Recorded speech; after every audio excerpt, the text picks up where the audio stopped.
Hi, my sweet friends, and welcome back to Crochet Every Day with Judy.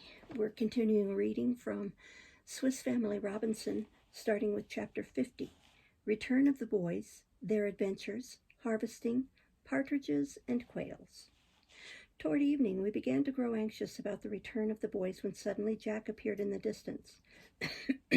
He arrived at full gallop on his ostrich, having left his brothers far behind. He brought nothing with him, pretending that his courser would receive no other burden than himself. Fritz and Francis coming up, we discovered that each of them carried before him a sack full of game, the products of the chase in which they had been extremely fortunate, and they had brought back with them 4 of those beasts whom we had christened Beasts with a Bill, 20 ondatras, 1 monkey, a kangaroo, and 2 varieties of the muskrat which they had found in the swamp.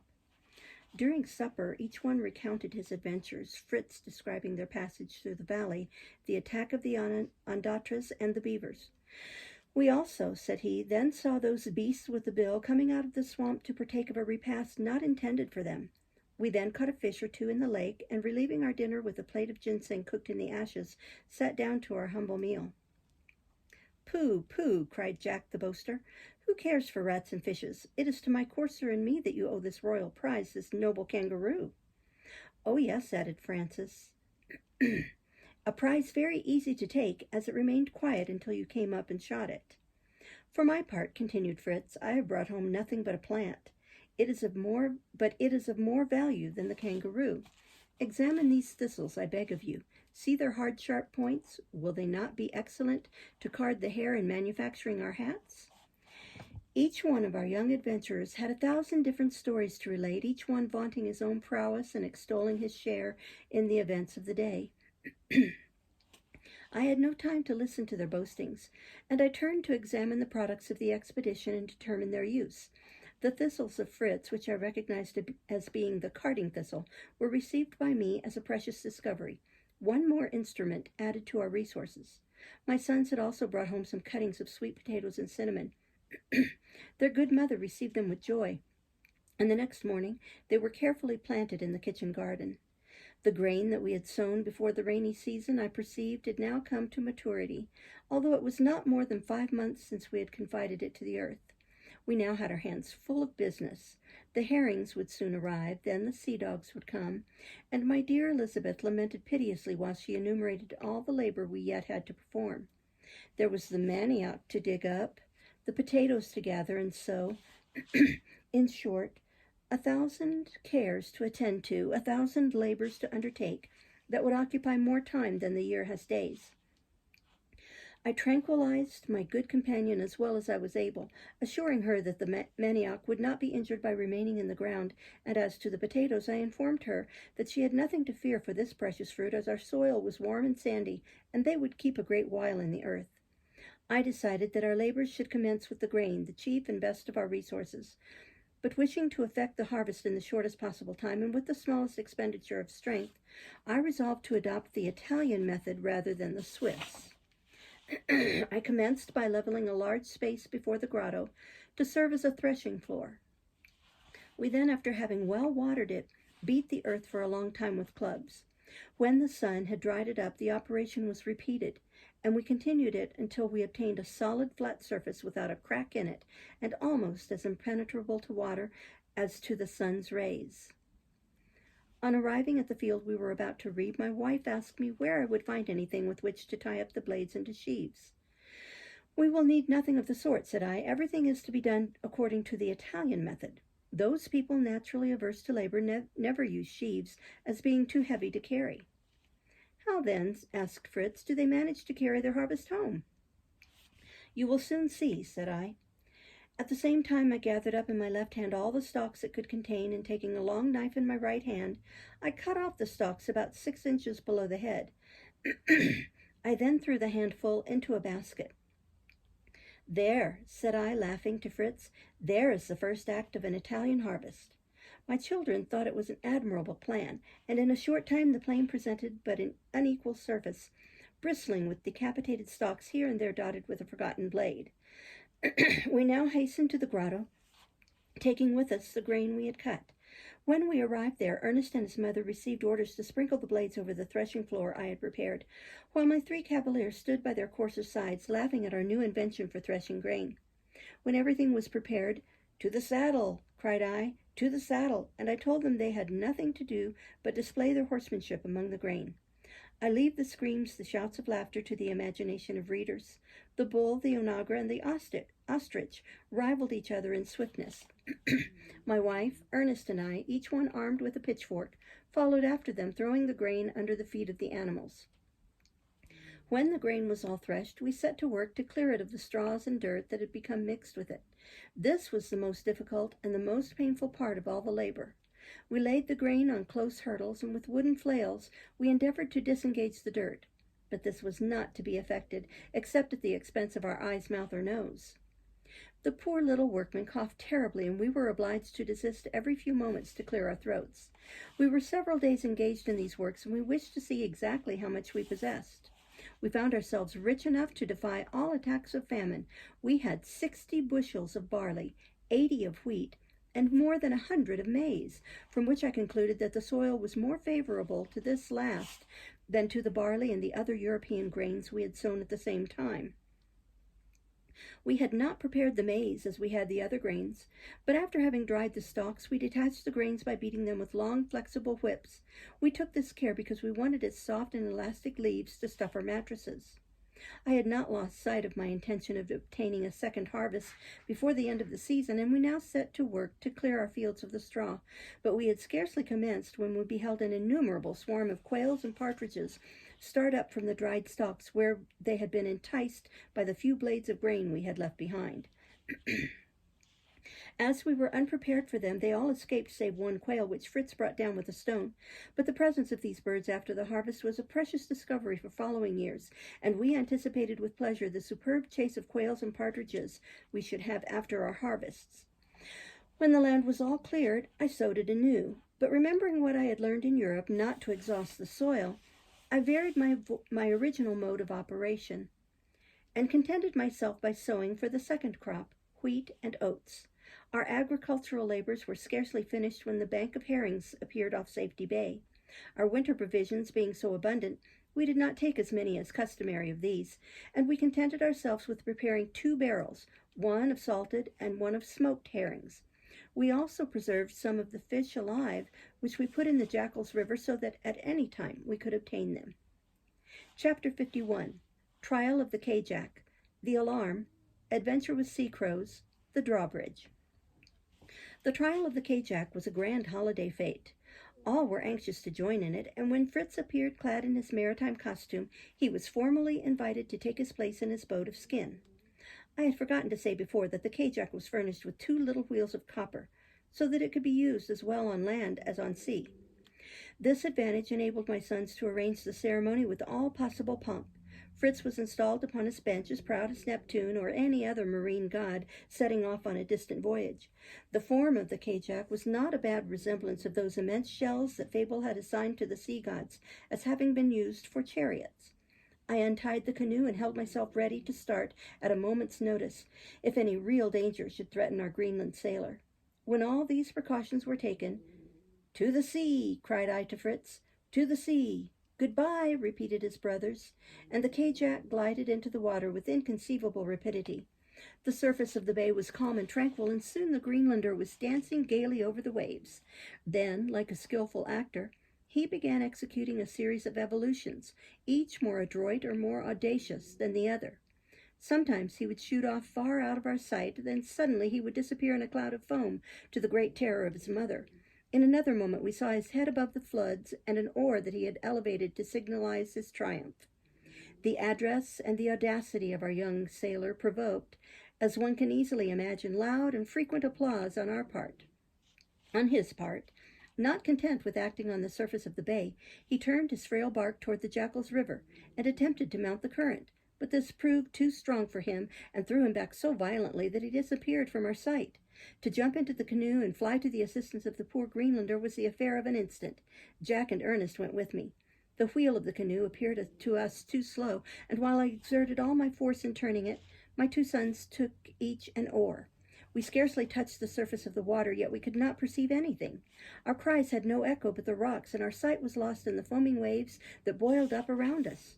I felt my heart beating violently, and I had not the courage to express my uneasiness to my sons, when suddenly, in the direction of a rock just visible through the foam, I saw a light cloud of smoke issuing forth, and putting my hand on my pulse, I counted its beat 4 times before that smoke was followed by a report. "He is saved!" cried I. "He is saved! Fritz is there in the direction of the smoke. Before a quarter of an hour he will rejoin us." I then fired my pistol, which was instantly answered by another report in the same direction. Ernest drew out his watch. After a hard row, we perceived Fritz, and in a quarter of an hour we reached him. We found the young hero of the sea established on the rocks. Before him lay a walrus or sea cow, which he had killed with his harpoon. I commenced by reproving my son for his imprudence. "My dear father," answered he, "it was the current that swept me away in spite of myself. My oars were like straws before the impetuosity of the Jackal's River, and I found myself thrown back into the sea at such a distance as to lose sight of land altogether. But I had no time to fear. A company of sea cows passed along, almost under my nose. To throw my harpoon and strike one of these animals was the work of an instant, but the wound I had inflicted was not mortal, and instead of weakening him, it seemed on the contrary to inspire him with new strength. He dived down, but the traces of blood he left behind and the bladder of air fastened to the end of the rope of the harpoon served as guides to follow him. The second time I was more successful, and I launched a second harpoon direct in his side. This last blow was decisive, and after some struggles, the monster extended himself on this rock. Remembering our precaution with the boa, I fired 2 pistols at the head of the animal, and probably those were the reports you heard. You have achieved a truly heroic action, and the combat was a perilous one. The walrus is a redoubtable monster, and instead of flying, he could have turned upon you, and God knows, my poor child, what would have become of you if your frail boat of leather had been torn by the terrible teeth of the walrus. But God be praised, you are safe, and that is better than the capture of 10 such animals, which are not very precious game. I do not know what use this will be to us, notwithstanding it is near 10 feet long." "Well, then, if it is good for nothing," answered Fritz, "I will keep the head myself. I will prepare it and fasten it to the bow of my Kjack. Its long white teeth will have a fine effect, and I will now call my Kjack the Walrus."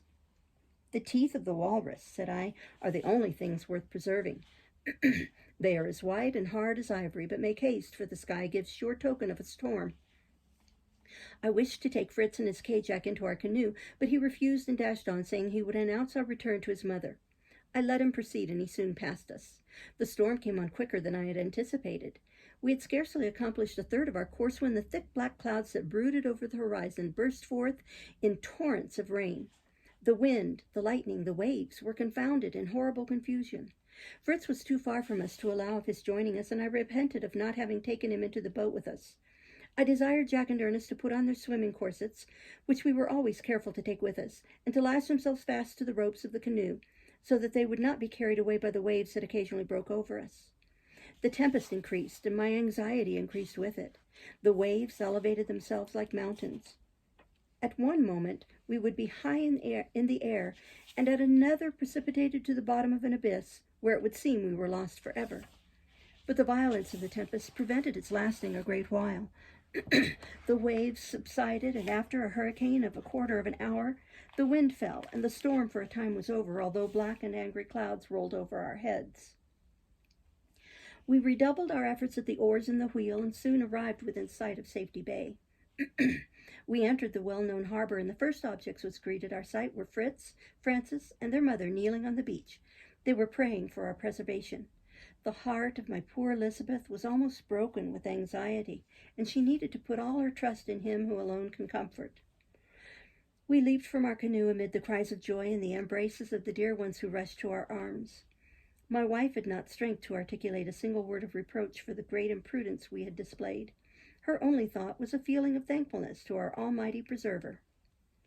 We all united in prayer and retired to the grotto to exchange our dripping garments for dry ones. "At last," said Fritz, who then spoke, "we are again united. I had given up all hopes of ever seeing you again when a huge wave swept over my little bark, but I held my breath and the wave passed on, and I found myself still alive. But it was not my exertions that brought me to the shore. There was a stronger hand than mine that sustained my Kjack among the waves.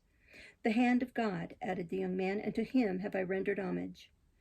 The rain had been so abundant that the Jackal's River had overflowed its banks and damaged some of our constructions, which demanded instant restoration. We therefore employed ourselves in building protections against any other storms that might visit the coast of Felsenheim. During our labors, we received the visit of a superb company of salmon. We captured a number which were salted and smoked according to the customary manner. We preserved some alive by passing a strong cord through the gills and fastening them to stakes.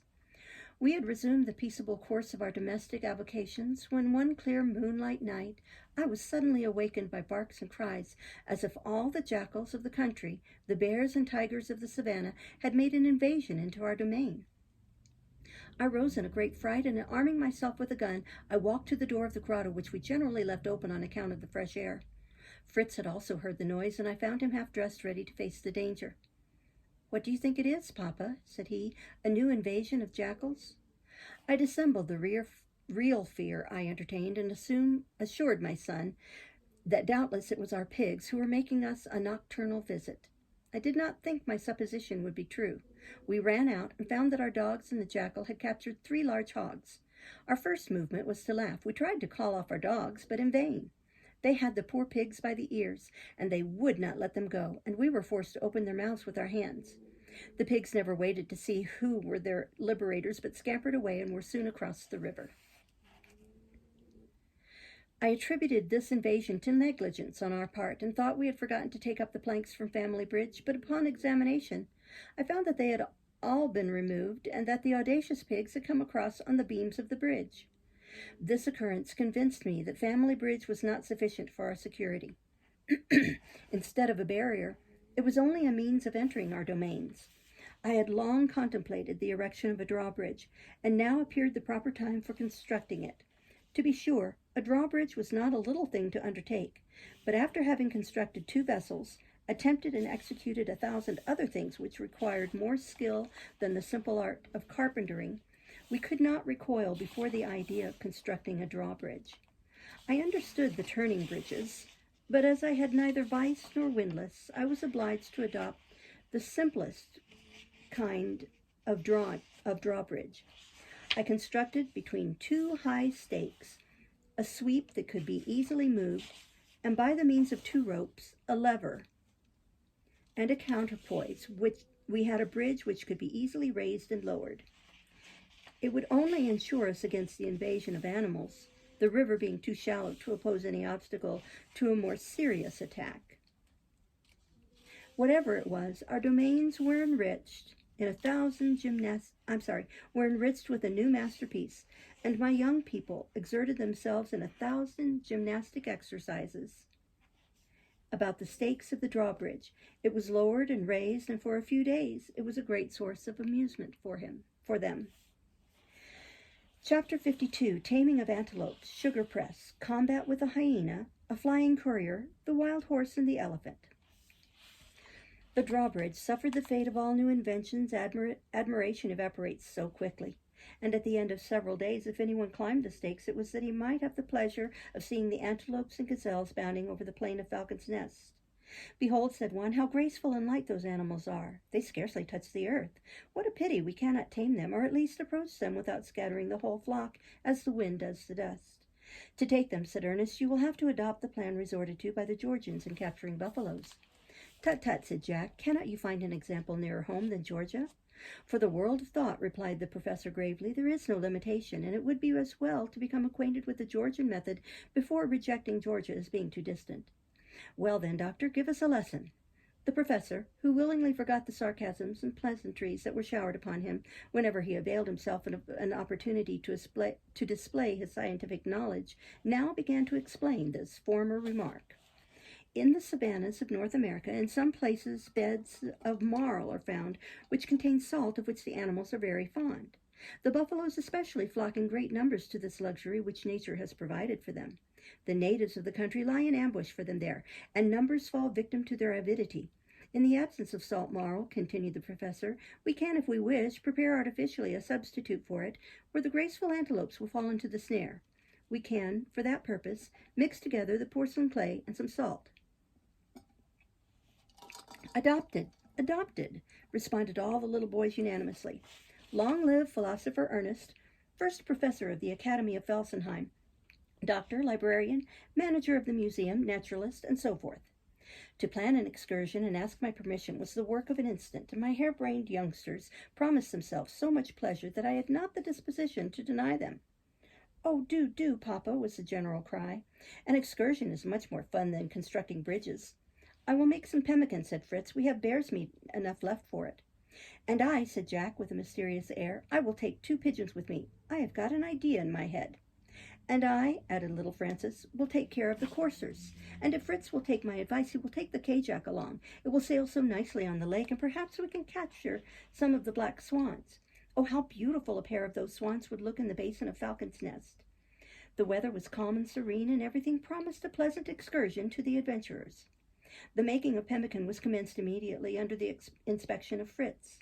The meat was pounded and crushed until after 2 days of hard work it was reduced to half its former size. I tasted the meat of which Fritz boasted so much, and I did not think it bad. Baskets, sacks, and all utensils necessary for the excursion were collected together. Even our old sledge was brought down, and it was mounted on cannon wheels and loaded with all that the young adventurers intended to carry with them.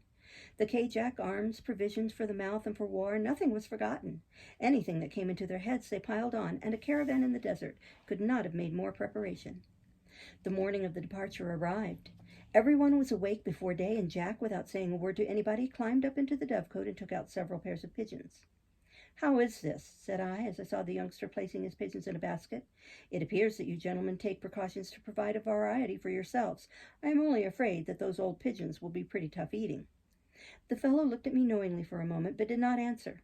When they were about to set off, I saw him conversing mysteriously with Ernest, but I could discover nothing, and I contented myself with waiting a surprise of some kind, as I knew they intended one. At last they were ready to set out. My wife enjoined my sons to be prudent. We embraced them, and they soon disappeared in a cloud of dust with the coursers in the sledge. Ernest alone remained with his mother and me, and we employed ourselves by constructing a sugar-cane press, which my wife had much need of. The machine, which was composed of 3 cylinders, placed upright, differed very little from the ordinary presses, with the exception that it was arranged so as to be moved by animals. Meanwhile, our young adventurers were pursuing their course toward the savannah. Excuse me. I will relate their adventures here, as they were recounted to us on the return of the party. They had passed over the tract of land that separated Family Bridge from the country which we had called Waldag, or the Hermitage, and where they intended to pass the day, when on approaching the farmhouse they heard cries like that of a person in distress. It was a sort of wild, maniacal laugh, and the animals stopped in terror. The dogs barked and howled fearfully, and the ostrich, more frightened than the others, fled in the direction of the Lake of Swans with such rapidity that all the efforts of its master could not check it. The bull in the onagra trembled so violently that Fritz and his brother were obliged to dismount. Francis seized his gun, put 2 pistols in his belt, called Fulb and Braun, and calmly walked on in the direction of the strange laugh. He had not gone more than 30 paces when he perceived through the bushes an enormous hyena, who, after having killed one of our sheep, was devouring it, while ever and anon that strange laugh of joy would echo from its blood-stained lips. The presence of the little hunter did not disturb the monster in his horrid repast. While rolling his flaming eyes, he tore the poor sheep in pieces. But Francis wanted neither courage nor presence of mind. He placed himself behind a tree, and taking good aim, he discharged both barrels of his gun, and was so fortunate as to break both the forelegs and pierce the breast of the hyena. The dogs then rushed on, their terror changed into rage. The most terrible combat now ensued between them and the furious monster. Growls and cries resounded through the air, and the blood flowed in torrents. Fritz, who had succeeded in attaching the onagra and the bull to a tree, now ran up at the sound of the double explosion and the noise of the dogs. Excuse me. They would have fired again and terminated the combat, but the dogs were so close to the hyena that they were afraid of hitting them, so that they were obliged to await the issue of the combat. Fulb took the hyena by the throat and Braun by the muzzle, and there they held him until he dropped down dead. My sons uttered a cry of joy, and calling off the dogs, dressed the wounds they had received by rubbing them with hydromel and bear's grease, which they had brought with them to eat. When my sons had established their tent, etc., at Waldag, they set off with the sledge to bring the hyena thither. The following day was entirely devoted to skinning the animal and preparing the hide. While they were thus employed, we were calmly conversing under the vault of the grotto. I wonder where my brothers are, said Ernest. I think we shall very soon have news from them. What put that idea into your head? Said his mother. Oh, I dreamed it, said Ernest. Bah, a great confidence your dreams will induce, replied my wife. While we were thus talking, a bird, whose genus we could not discover on account of the obscurity, fluttered in at the open door of the dovecote.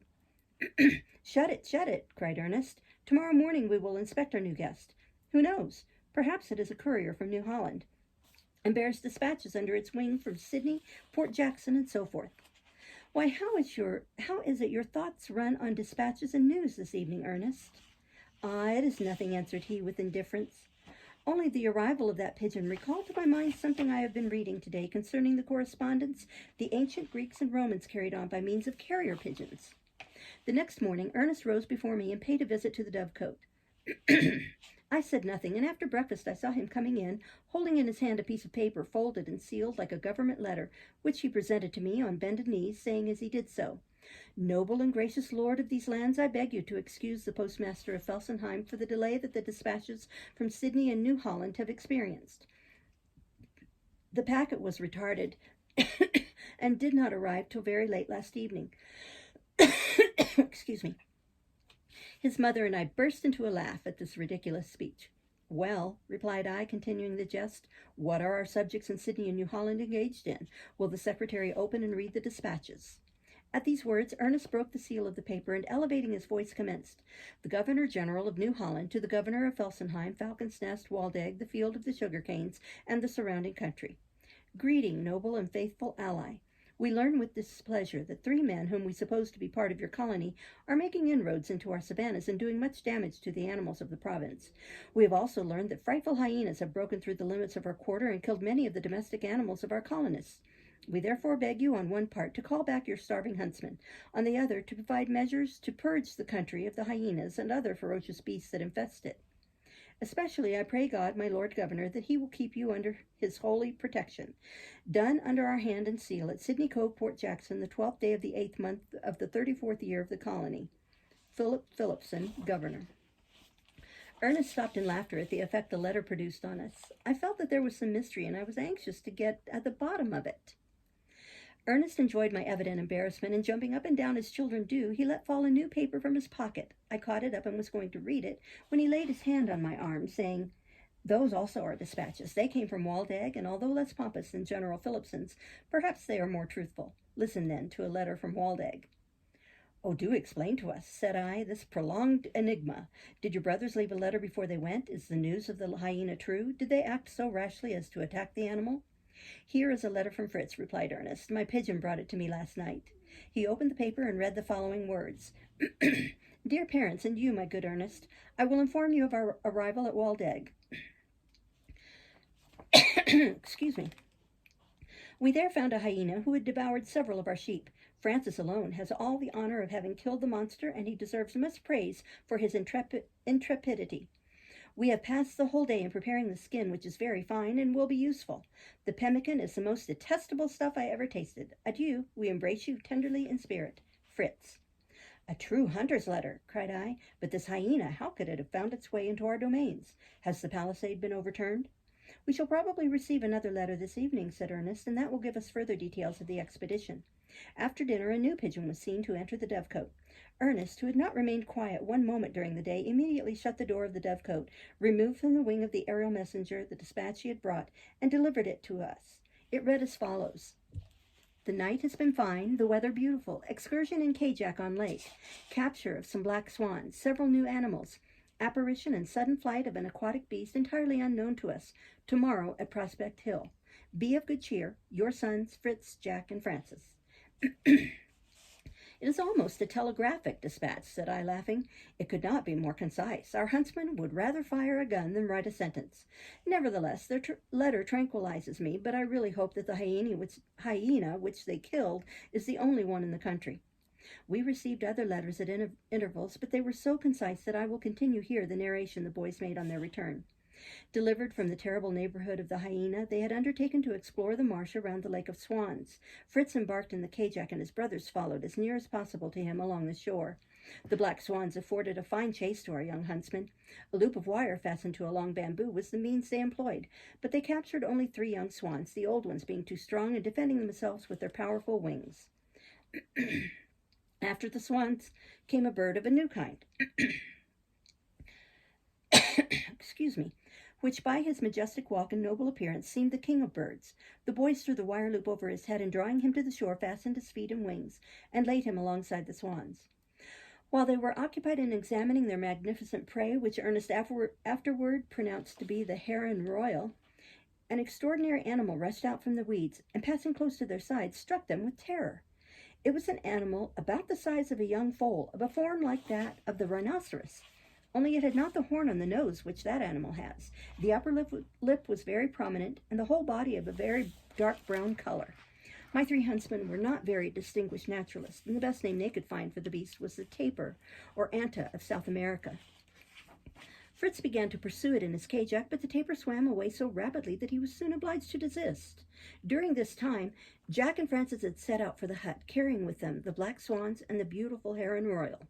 In their way thither, they encountered a flock of cranes which hovered around their heads, uttering piercing cries. A great number were soon brought down, not by firearms, but by the bows which the boys carried. These were provided with long, triangular, pointed arrows. Fritz, on rejoining his brothers, felt a little piqued when he perceived from their trophies the fine chase that they had made, and on the other hand, his unsuccessful pursuit of the tapir made him a little ashamed. He wished to retrieve his honor and repair the damage which his reputation as a good hunter had sustained, so calling the dogs to him and accompanied by his eagle, he directed his course toward the wood of guavas. He had not been there more than a quarter of an hour before his dogs started a flock of the most beautiful birds Fritz had ever seen. He cast off his eagle, and while it was pursuing one, a second fell down from fright into his hands. He also captured a third, which had become entangled in a shrub. This last was a magnificent one. Its tail was more than 2 feet in length, and 2 of the feathers were longer than the others, and glowed with the most beautiful shades of gold, green, and brown, terminated at the end by a spot of black exactly like velvet. Ernest recognized it afterward as being the bird of paradise, the Manu cordiata, which is the most elegant in form and plumage of all the birds of New Holland. Our huntsmen, after all their exertions, had acquired a most ferocious appetite, and although their repast was frugal, yet they did it ample justice. The cold meat of the peccary, guavas, cinnamon apples, and potatoes cooked in the ashes were all devoured with thankfulness. The pemmican alone was disdained and declared unworthy of its reputation. And now another dispatch arrived, which filled me with anxiety. It contained the following words: "The palisade of the defile which leads to the savannah is destroyed. The sugar canes have been all trampled down, and we have discovered large footprints, like those of the elephant, in the sand. There are also the prints of the hoofs of wild horses. Come quickly to our aid, dear parents. There is much to do for the safety of the colony. Lose not an instant, we beg of you." I leave it to the reader to imagine the inquietude into which this letter threw me.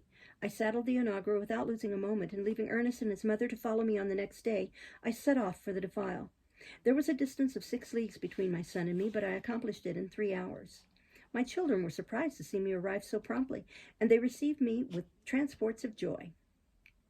The idea I had entertained of the devastation was but faint in comparison with the reality.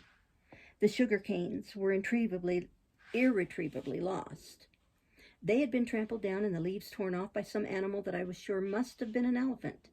All our trouble in erecting the palisade had been wasted. The stakes had all been torn up. The trees nearby deprived of their bark, the bamboos had been treated no better than the sugar canes, and every young shrub I had planted had been torn up. I examined attentively the footprints in the sand and was convinced that the larger ones were those of the elephant and the smaller ones those of a hippopotamus. But I could discover no traces of the hyena. I surrounded our tent with dry branches and amassed an abundant provision of combustibles so that we might keep off any beasts by fire at night. Ernest and his mother arrived after dinner, bringing with them the wagon, the cow, the ass, and all necessary utensils for our encampment, which was likely to last a good while. We immediately began the construction of a solid fortification across the defile, one that would effectually keep out all intruders. I will spare my readers the details of this tiresome work, which occupied us constantly for more than a month. My good Elizabeth shared in our toils and inspired her sons with ardor and perseverance. Sometimes we would relax from our labors. Fritz would make excursions in his Kjack, and the other boys would wander off and always bring us home something useful. We'll stop there and start next time with Chapter 53. Thank you for listening. Bye-bye.